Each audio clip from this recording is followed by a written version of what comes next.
Dude, let's try to draw a shuttle this way. Got my notebook, Dora the Explorer, and Steve from Blue's Clues, and anyway. Um, so hop on Twitter. She which posted. So we got Jamie White. White is the Fury posting. The French President Emmanuel Macron called for world government in a speech Friday, claiming it would avoid conflicts between competing superpowers. It is now Sunday. However, today's date is the 20th. And you will see this was posted the 20th. So, well, going back. And sorry, this is going to get a little intense. So I go through and I read it. We got our French president.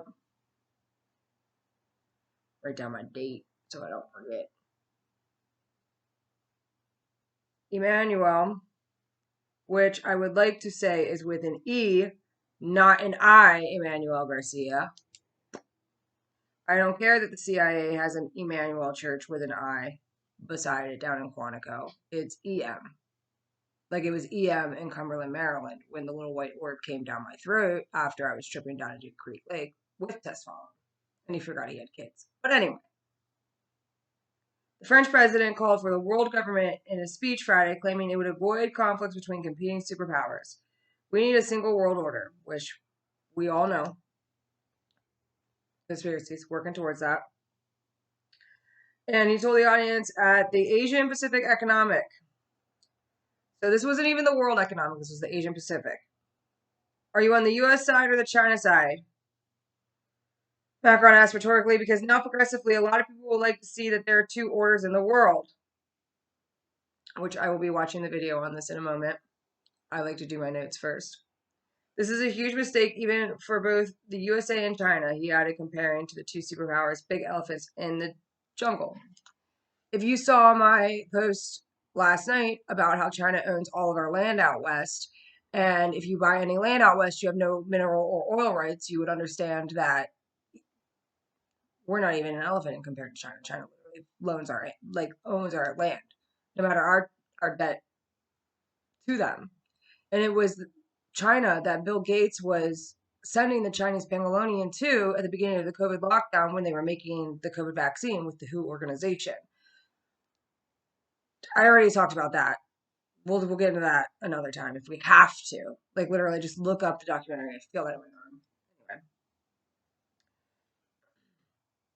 After his implicit call for the end of national sovereignty, Macron lectured nations to respect the other's sovereignty while pursuing inclusive, sustainable policies together, which is very accurate. Very accurate. While I was in Roxbury, I met Kinta, who said that she was the niece to Akon because Kiev flew under the Eiffel Tower while I was out west. This isn't a joke. I'm sure that the only way to have a win-win game is to cooperate and accept that all members of the different regions of this world will make life easier and better at the end of the day. Macron even claimed France doesn't believe in hegemony. Don't even go there. I can never enunciate appropriately. Despite just being called for... I'm not even going to say that word. You already know. As you keep going down, you can write down he's discussing about the cutting off the fossil fuels and farming. Stop! And whatnot. Now, Ocho, you're distracting me. Go. You can do that how you blink all you want. Go. Anyway. As I go through that, that's a short article. At the beginning of my PFA, when my baby daddy docks my nudes and shroomery posts to the principal of St. Teresa's School, and I was at my first PFA court hearing, my lawyer was with one other client. And she was looking at me while talking to him. Now, this individual, dressed to the nines, sitting like I'm sitting. A lot like Dr. Jordan B. Peterson sits as well. legs crossed, very polite. My lawyer came in and said, I recommend you drop the PFA and turn this into international law. Now, me being the nerd that I am, recognize that most PFA hearings I've been to, typically you don't have people dressed to the nines like that, let alone someone coming in and saying drop a PFA and turn it into international law. So a red flag went off.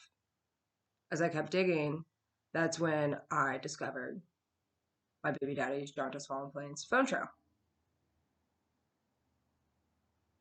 This is getting ridiculous. And you know that.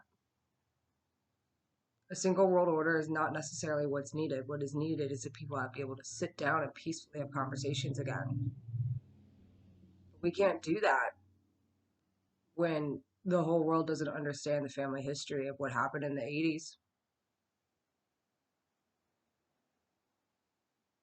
We can't do that when the KGB is being silenced. We can't do that when spies stole the atom bomb. Just can't. I'm really praying for international peace every day. And if you can see how it all correlates to where we are today, every nation would recognize that they need to take a step back and listen before speaking. I've been doing a lot of speaking. I've been doing a lot of preaching. I've been doing a lot of annoying Nostradamus notes. Like literally, I had a friend come over last night after I went to a show and just showed him how naturally the Nostradamus notes begin. This is from July 20, 2015. So like a month after I delivered Johanna. And it was archived 2 months later in August. August 2015 was when my information was stolen online. 2016 was when the Fed showed up to my house in Cumberland, Maryland while I was working in Harrisburg. Entitlement to service connection for acquired psychiatric disorder to include post-traumatic stress disorder due to personal trauma. Entitlement to service connection for bilateral breast cancer. Jesse Brett has breast cancer, Carly Brett's mother. I had metastasis shortly after I delivered Shiloh, and the blankets started bleeding again. Well, on Jerusalem. Entitlement to service for a back disorder. My medical malpractice notes have back surgery notes in it from Danny Packer. I